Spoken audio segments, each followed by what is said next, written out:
Hi there. My name is Richard Neer.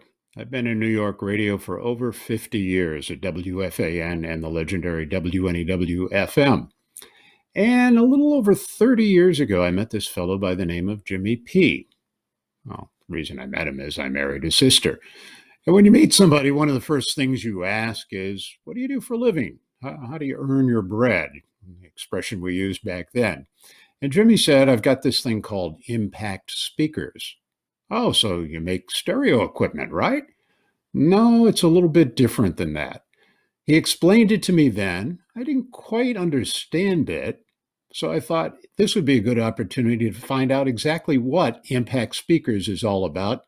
Jimmy, the floor is yours. Tell us, what is Impact Speakers?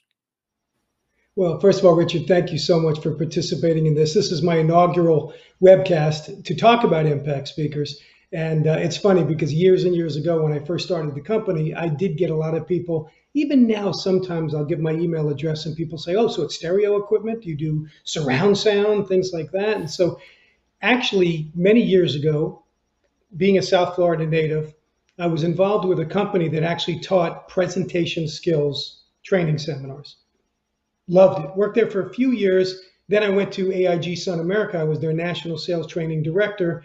Worked on pretty much what I do now as the owner and president of Impact Speakers, where I traveled around the country, worked with wholesalers, different salespeople on their presentation, communication, and sales skills. I teach a 2-day, the staple of what I do is I teach a 2-day presentation skills seminar.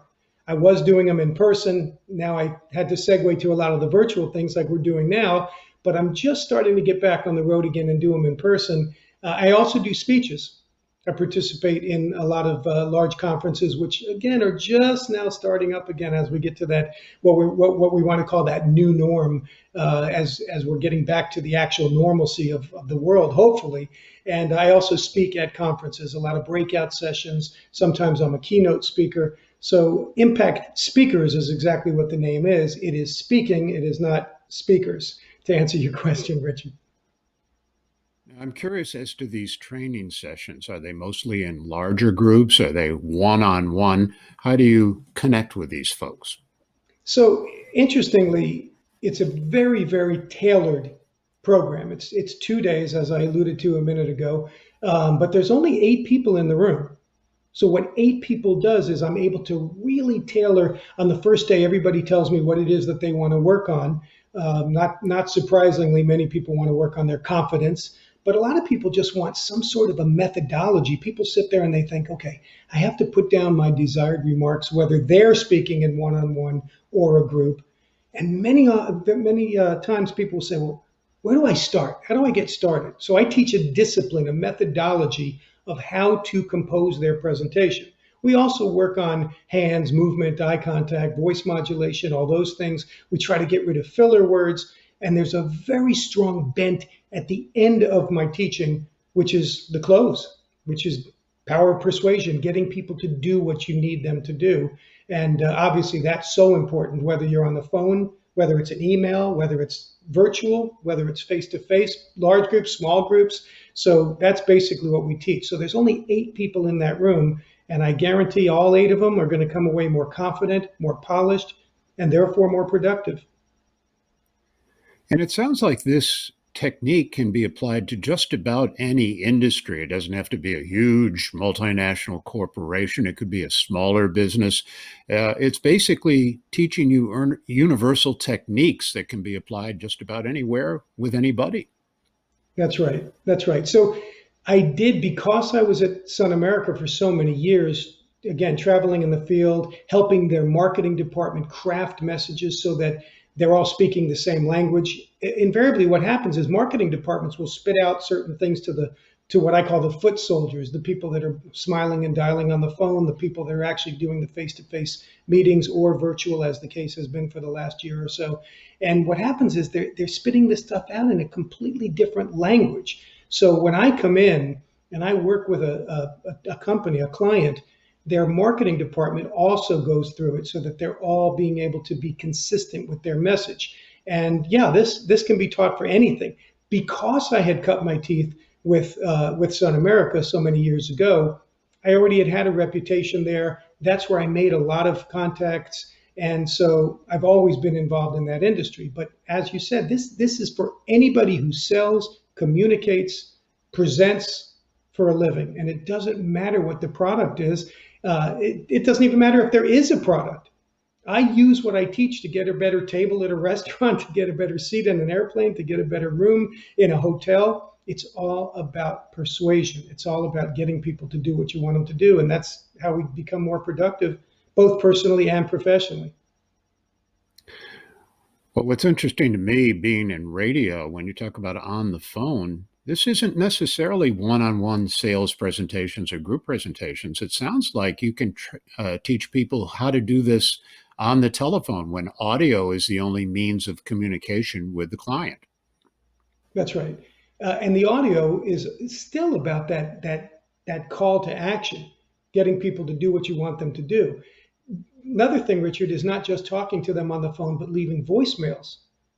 How many people out there leave voicemails and never get a response? So I also teach a methodology, a discipline of how to leave a voicemail so that you have a much better opportunity, a much better chance of actually having that person call you back, which rarely happens. Now, there's certain things you focus on. So certainly, Richard, as you said, if it is a phone conversation, we have to concentrate a lot more on our voice. We're not working as much with those gestures and the eye contact and all those things. So, we emphasize those things, that whatever the medium is that the person is communicating in, we emphasize that so that they get to be the better, most productivity they can possibly get. And so if it's on the phone, it's on the phone. If it's in person, we enhance the physical things and so on. So it almost sounds like this is some kind of Jedi mind trick where you basically convince people to do what you want them to do. I'm curious as to how interactive it is in the seminars when you're dealing with 8 or so people or one-on-one. It's not just you lecturing, it's not just you giving them a sermon, it's basically interacting, correct? That's right. Yeah. And by the way, I'm glad you mentioned that, because one of the aspects that I probably don't push enough when I'm talking to a prospect or a new client is the team building that goes along with it. So, yeah, Richard, if I was just to get up and do the sermon, they don't need me there. But we do concentrate a lot on the team building that goes on. Listen, it's 2 full days. As you know, Richard, I had a background in improvisational comedy, so there's a lot of laughs in there, a lot of bonding, a lot of back and forth quips, things like that.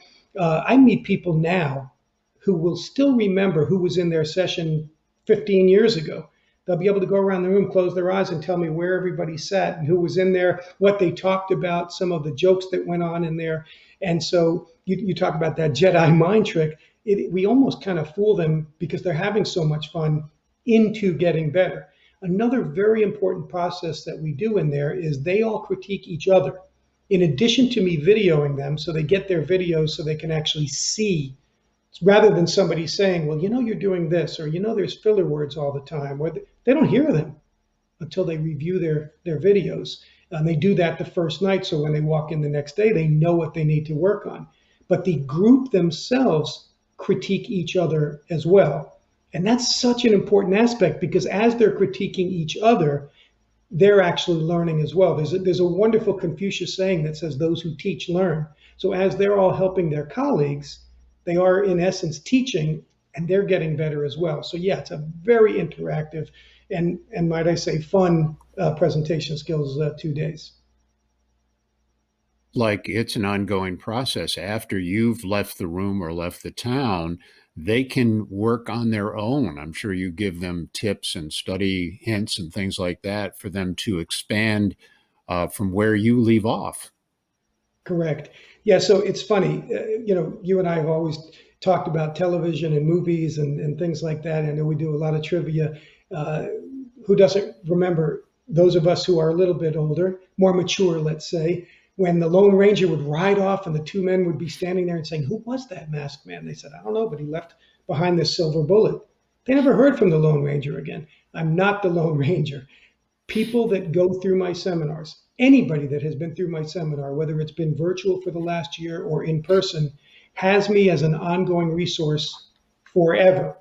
if they need to call me for some creativity on an opening, if they want to make sure they're being specific enough on their action step, any litany of things that they want to talk to me about, all they have to do is reach out, and there's never any additional charge, cost, anything like that.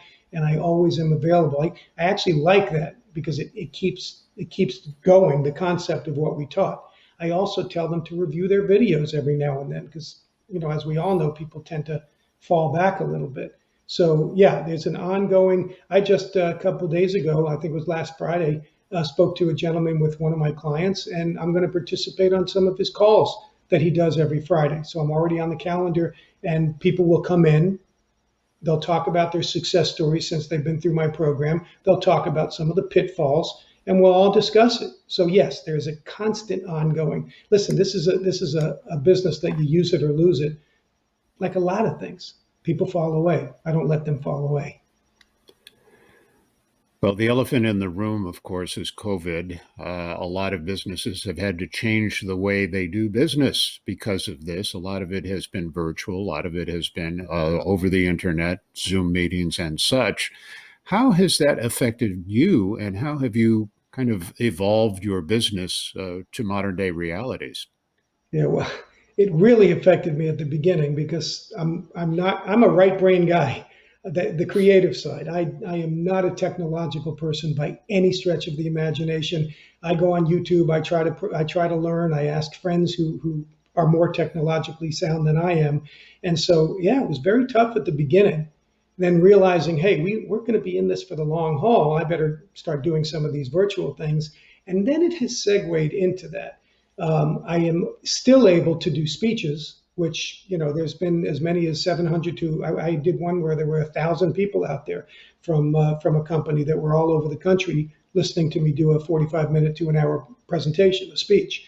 I also still do my 2-day seminars. The only concession I've made is there 2 half days in a row, because to get somebody to sit in front of a computer for 2 days is just it's not something that most people are going to be able to do. And mind starts to wander, doorbells ring, kids scream, dogs bark, so there's always going to be some type of distraction as well. So I have segued into that. I would be remiss if I didn't talk about the broadcast quality of this webcast right now. And my friend Howie Zales at Veridity Entertainment has a company, and please stay tuned at the end of this to watch a little snippet of what Howie does. This has to be part of everything we do.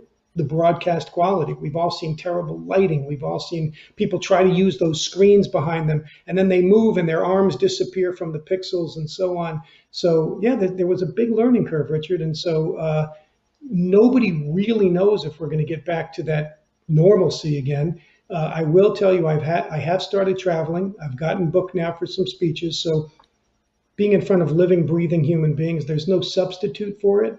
But if this is the new norm, I'm ready for it. Well, and in a way, it could expand. I mean, there's only one of you. Now, you do have other people working for you, though. You've trained other Yeah, people. So it's not just Jimmy P has to be here or Jimmy P has to be on the screen. Tell us about that's some of right. the people that you're working with. Yeah. So timing is everything in this world, as people say. Last year, actually prior to March, when COVID really hit a year ago from March, I had 2 what I call boot camps where people that I've met in the industry, some are lifelong friends, people that I know can bring something to the table here, came in. We did 2 separate boot camps. So I have a legion of people right now. I think I've got about 7 or 8 consultants that were chomping at the bit. In fact, when COVID hit, I had a person that was going to go travel all over the country, take video, take photographs. If you do go on my website, impactspeakers.com, you will see a brief synopsis of each of the people that are coming in. They bring vast knowledge and experience from the financial industry. Somebody is very famous at doing neurolinguistic programming. I've got other people that are involved in the sports field. Now they're all able to do speeches, and they're also all well versed in teaching my 2-day presentation skills seminar. So yeah, I can't wait to get the band together again so that we can actually move forward with that. COVID hit and the timing was horrible. So when I used to tell people I was Impact Speakers, I said you can actually cross out the S and it's Impact Speaker. But we are going to be Impact Speakers again, and it'll happen sooner rather than later. So yeah, I invite you to go to the website and check out some of the other folks that are on there. And you can always contact me, and we can get you speakers and trainers that are readily accessible, all walks of life. And I think it's important to add, as you mentioned earlier, Howie Zales and Veridity, because the quality is very, very important. I mean, we've seen on network television these hazy images, as you mentioned, with green backgrounds and all of that. And in closing, I think we should emphasize how important it is to put together a professional presentation. That's right. Yeah, I mean that's everything. I tried to do it on my own, and it was impossible. So yeah, I have to thank Howie so much, folks. If you see the quality of this video, being able to do the split screens, having the crawls underneath, and so on, I wouldn't have the wherewithal to do this. So I also want to thank Richard again for doing this presentation for me with this webcast. Stay tuned because each month I'm planning to bring on one of each of the people that have come on with me so you can get to know all of them as well. And I would love to hear from all of you to see how I might be able to help you. So thanks, Richard. Thanks, Howie. I really appreciate the time. And there'll be a little video about what Howie does coming up next. So stick around for that. And Jimmy, call your sister. All right, I'll call her. Thank you, Richard.